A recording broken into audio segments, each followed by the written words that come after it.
Hey, my YouTube friends and family. Hey, I'm out here on this Saturday morning, out here with the SmokeSlinger, and we're going to step my game up a little bit today. I'm going to do a video today on some beef plate ribs. I haven't done beef ribs or beef period on the SmokeSlinger yet. So today is the day I'm going to step up to some beef. I decided to check with a local farm here, a local meat place to got some locally sourced beef ribs. I'm gonna give them a try to see how they are. But folk, today I'm gonna be running some B&B lump charcoal along with some wood splits I just got from Walmart. Their hickory blend is called. I'm gonna give it a try just to see how it works, how it tastes. And folk, I'm gonna get the SmokeSlinger fired up. Once I get it fired up and ready, I'll bring you back. All right, folk, I'm back. Hey, I had a little video technical difficulty while I was lighting it. So as you can see, I used my torch here, and I'll just give you a little replay. But now that won't light. Boy, this is a rough day for a video. There we go. That's how you light the charcoal, folks.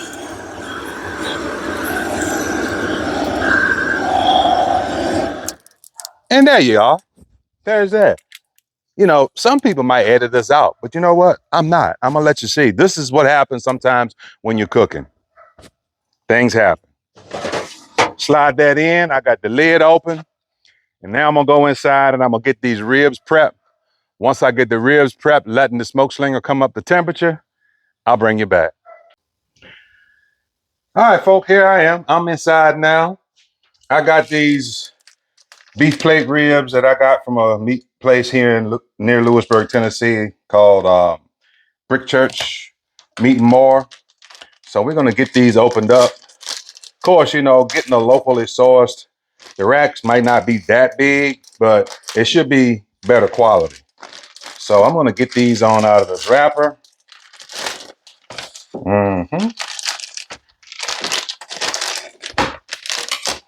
Get them right on out of here. Mm-hmm. I mean, it's a beautiful looking rack of ribs. I mean, they look great. They left some fat cap on there. Good looking meat. Yep. I would say they're decent looking racks of ribs. Let's see what we got. Nice looking marbling. If you can see that in there. Mm-hmm. So, folks, hey, we gonna season these up. Then once I get them seasoned up, we're gonna get ready to get them on the smoke. So let them sit for a while the SmokeSlinger continues to come up to temp. Then we're gonna get them on there. You might hear water running up. I wash my hands while I cook. I got new gloves that I haven't opened up yet, so I'm saving this one for my slaver that I'm gonna wear. Like I said, man, this today's cook, we getting it done. We getting it done. What I'm gonna use for my seasonings: 16 mesh black pepper, some seasoning oil, and I'm gonna use this W sauce for my binder. I like this as a binder on there because this W sauce does impart a little flavor into the meat, but also works as that binder. So I'm gonna take a little of this, put it on here. All right, get it rubbed around. I'm not taking the membrane. Don't take the membrane off the back of beef ribs, and I'm not scoring it. I want it to stay in contact, keep its integrity to hold these ribs together as they cook, because that's the main thing. That's what's gonna hold them together. All right, I got that on there. Now I'm gonna come with my season it all first. Then I'll come back with my pepper last. Get you a good little height on there.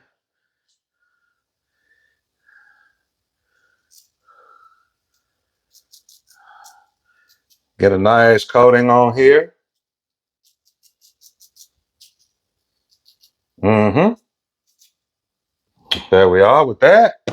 Now I'm gonna come back with that pepper. Nice coating of the pepper. Pat it on there a little bit. Flip them over and repeat. Get a little of that on there. Yep. Get the side a little bit. Get that. I'm gonna tell you, this is really a nice looking rack of ribs. I can't wait to see the end result on them. I'm gonna get that on there, get the season it all just like I did on the other side.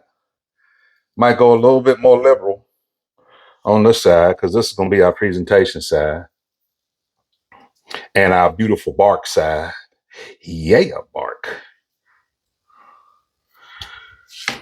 Folks, season your sides of your meat. Season the sides of your meat. Mm-hmm.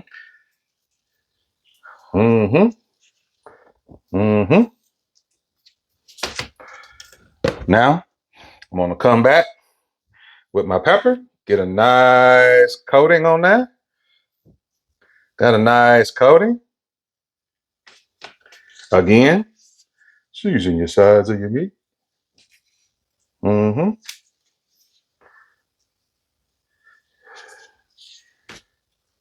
All right. All right, folks. I'm gonna touch it up just a little bit. Just a little bit. Yeah. I can't get it to come out. I don't want to go too heavy. There we go. Okay. All right, folks. I got them seasoned up. I'm gonna let them sit here and rest while the SmokeSlinger comes up to temperature. And after that, I'll bring you back. All right, folks, I'm back. Hey, look, you see how I got it set up? I got those logs. I put them on there. It wasn't 2 minutes. They combusted. So we got a fire going. I got it set up in offset mode today. I got a gap here. I got plates in. I got a gap over there. I'm gonna have these vents open. I'm gonna have those vents closed. I'm gonna manage my airflow to get down the temp that we want. Now I'm getting ready to bring these ribs out and put them on. So look at that. We got fire. I'll bring you right back, folks. All right, folks, I'm back. Hey, as you can see, the SmokeSlinger, she is slinging smoke. That tail true is telling me it's right around 225. I'm gonna get these ribs put on right here in the middle of this rack.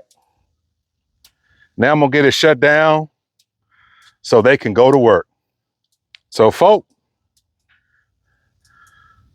once I shut this lid, I'm not gonna open it up again until at least an hour and a half, 2 hours.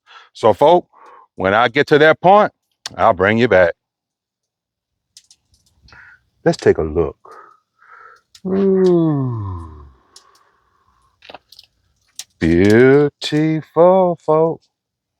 Beautiful. Got a little flamage if you can see that, but if not, there we go, folks. Time to put them to bed. Night, night. All right, folks, I'm back. Hey, it's been 2 hours. The SmokeSlinger is running about 250.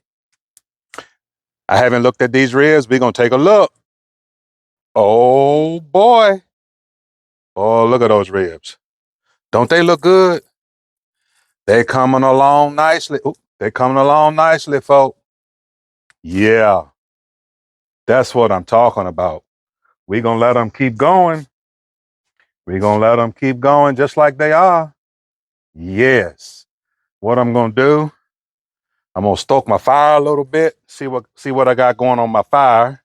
And once I see what I got going on my fire, I'll bring you back. All right, folk, I'm back. Hey, as you can see, that sun might be bright, but my coals are still there. I took one fairly large split. I'm gonna put that on there and I'm gonna let that ignite. Once that ignites, I will close it back up and let this thing just keep on cooking. So, folk, I'm gonna go about another hour before I check those ribs again. After that, I'll bring you back. All right, folk. I'm back. Hey, I got alarms going off. I got beeps going, telling me that these ribs are ready to come off and rest. So I'm not gonna, oh yeah. Oh, like, y'all see that? Like butter, like butter. So what I'm gonna do, oh Lord, I forgot my other gloves, but I'm just gonna grab these ribs here, get them on here. I'm gonna get them inside. I just thought I'd throw me a couple little turkey breasts on there.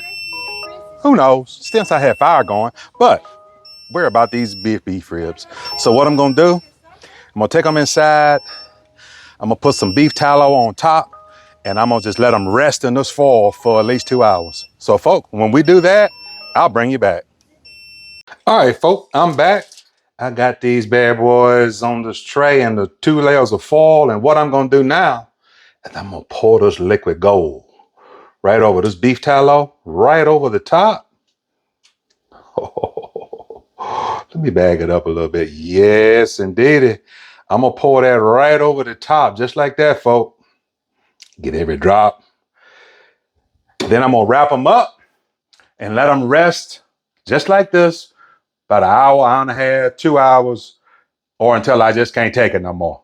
But I'm gonna try to at least go an hour and a half. So, folks, after this rest, I'll bring you back. All right, folks, I'm back. Ooh, you don't know how hard it was for me to wait this hour, folks. Let's break these open. They have rested 1 hour after a 5-hour cook time, 1 hour rest time. Before I put them in, you saw I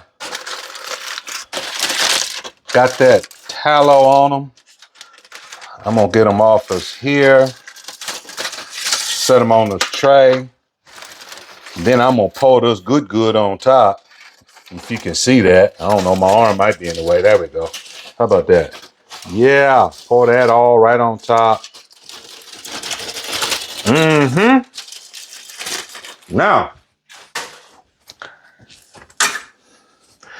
Now that I got that like that, I'm gonna cut. Oh, baby. They are cutting like a charm. They're a little off on the angle of this bone. I'm gonna pick him up, go this way with it. There we go. Now I got it.